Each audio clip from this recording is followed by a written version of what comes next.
ये शोर शराबे पीछे से बंद करो। अस्सलाम वालेकुम, कैसे हैं आप सब लोग। इस टाइम किचन जो है ना वो रुए ज़मीन पर जहन्नम बना हुआ है और हमारे वालों तो स्पेशली जहन्नम बना हुआ है। और मेरी जालिम सौतन मुझसे खाने बनवा रही है इतनी गर्मी में। आप कहाँ से आ गई? अस्सलाम वालेकुम व्यूअर्स, आज मैंने इनको काबू कर लिया है खाना बनाने के लिए। मैं अपना व्लॉग बना रही थी, आप बीच में टपक पड़ती हैं। जालिम औरत, मज़ा आता है। खाना मुझसे बनवा रही है जालिम औरत। हाँ, जालिम में क्यों हूँ? इसमें जालिम वाली क्या बात है? मैं जब खाना बनाती हूँ तो तब कोई नहीं होता, मेरे पे जुल्म नहीं होता। मैं रोज आप तो अपने बच्चों के लिए खाना बनाती हैं। मैं सबके लिए बनाती हूँ, सबके लिए। वो तो आप अपने बच्चों के लिए स्पेशल बनाती है। स्पेशल मेरे लिए तो नहीं बनाती ना, अपने बच्चों के लिए बनाती। मैं थोड़ा सा ले लेती हूँ। सबका बनता है ये खाना बीबी, सबका। हाँ, इतनी शदीद गर्मी, मेरा दिल डूब गया। और मैं ऐसी में खड़ी होती हूँ अंदर। मेरा हाँ बढ़ गया, मेरा हाँ बढ़ गया। मैं बेहोश हुई, मुझे कुछ हुआ, मैं गिर गई है। ये जिम्मेदार है। मेरे ख्याल में किसी भी सालन के टेस्ट का राज होता है धनिया पाउडर और अदरक लहसुन का पेस्ट। ये जितना ज़्यादा आप डालेंगे उतना ज़्यादा टेस्टी सालन बनेगा।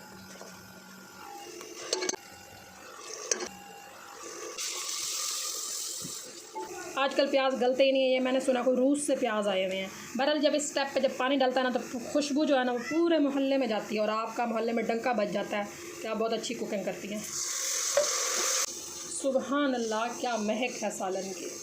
ये है जी 3 पाव मटन और इसमें जाएगा ये थोड़ा सा नमक। पानी खुश्क हो गया, ऑयल निकल आया। अब बारी है इसमें मटन या गोश्त या बीफ, आप जो भी पका रहे हो उसकी। अब इस स्टेज पर आप मटन बीफ जो भी गोश्त बना रहे हैं आप उसको जितना ज़्यादा हल्की आंच पे फ्राई करेंगे उतना ज़्यादा ये आपस में यकजान होंगे। यही मेन स्टेप है जो सालन को टेस्टी बनाता है। तकरीबन हर शख्स यही कहता है कि अम्मी के हाथ के खाने, अम्मी जैसा खाना कोई नहीं बना सकता। मैं आपको अम्मी के हाथ के टेस्ट का सीक्रेट बताती हूँ। सीक्रेट ये है कि हमारी जो अम्माएँ होती थी ना, या माशाल्लाह जिनकी अम्माएँ हैं ना, उनके पास टाइम ही टाइम है। वो दिल लगा के खाने को बनाती हैं और गोश्त का कोई भी सालन हो ना उसकी अच्छे से भुनाई करती हैं। गोश्त जो है ना वो अच्छी भुनाई पर टेस्टी बनता है, तो इसलिए उनके खाने माशाल्लाह वैसे बड़े ज़बरदस्त होते हैं। और माएँ जो है ना वो मोहब्बत से खाने बनाती हैं अपने बच्चों के लिए। और हमारे जैसी आजकल की जो लेडीज़ हैं वो तो किचन को ऐसे जहन्नम समझ के भागती हैं और गई फटाफट से खाना बनाया, कुकर में चढ़ाया और भाग के खाना बन गया जी। तो खाने में फिर वो टेस्ट नहीं आता। इसीलिए माओ के हाथ का कोई मुकाबला नहीं है, क्योंकि माओ के पास टाइम ही टाइम होता है। और आजकल की माओ के पास टाइम नहीं होता, जैसे मैं हूँ, मेरे पास इतना टाइम नहीं होता, इसलिए फिर खाना हम फटाफट बनाते हैं और फिर वो उतना टेस्टी नहीं बनता। तो आज मैं अपनी अम्मी की तरह ना ज़रा टाइम और दिल लगा के खाना बना रही हूँ, इसलिए पसीनों पसीन हुई हूँ। इंशाल्लाह खाना बहुत टेस्टी बनेगा। मेरे खाने की तारीफ़ ना मेरी सौतन करेगी, देख लेना। भुनाई भुनाई भुनाई कम से कम मुझे 7 से 8 मिनट हो गए इसको भूनते हुए। माशाल्लाह प्यारी प्यारी खुशबू आ रही है। खाने को टेस्टी बनाने के लिए ना 7 दफ़ा या रहमान 7 दफ़ा या लतीफ़ पढ़ के खाने पे फूंक मार दे, खाना माशाल्लाह बहुत टेस्टी बनता है। माशाल्लाह हर बोटी सुनहरी हो गई है, देखिए सुनहरी के निशान हल्के हल्के से।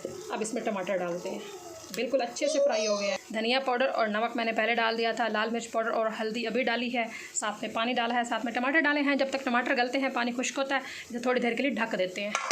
जितनी देर में टमाटर गलते हैं मैंने कहा मैं थोड़ा सुख का सांस ले लूँ पंखे के नीचे। मैंने भी सर पे मसाज किया हुआ है, ऑयल लगाया हुआ है और फातिमा ज़हरा को भी मैंने मसाज किया। फातिमा ज़हरा का भी सालन बना के फिर मैं नहलाती हूँ। टमाटर गल गए हैं, गोश्त अच्छी तरह से भुन गया है। अब इसमें डलेगा 1 लीटर पानी और 10 से 12 मिनट के लिए हम इसे ढक के प्रेशर लगाएंगे। मम्मी और बिट्टो ने नया नया कर ली है। अब किचन में जाने को बिल्कुल भी दिल नहीं कर रहा, पर अभी तो टिंडे रहते हैं। मैं किचन में चले, अभी तो किचन में टिंडे रहते हैं, टिंडे भी पकाने हैं ना। मटन माशाल्लाह अच्छे से गल गया है। पानी थोड़ा ज़्यादा डल गया था, तो अगर पानी मैं यहाँ पर सुखाने लग जाऊँगी तो मटन ज़्यादा गल जाएगा, इसीलिए टिंडे इसी में जाने देंगे ताकि टिंडे इसी पानी में गल जाएं। और फिर हम थोड़ा सा एंड पे पानी डाल कर थोड़ा सा जितना हमने ग्रेवी रखनी होगी वो रख लेंगे। पानी भी खुश्क हो गया और टिंडे भी तकरीबन माशाल्लाह गल गए हैं। अब अगर आप चाहते हैं इसी तरह का सालन तो यहीं पर आप चूल्हा बंद कर दें।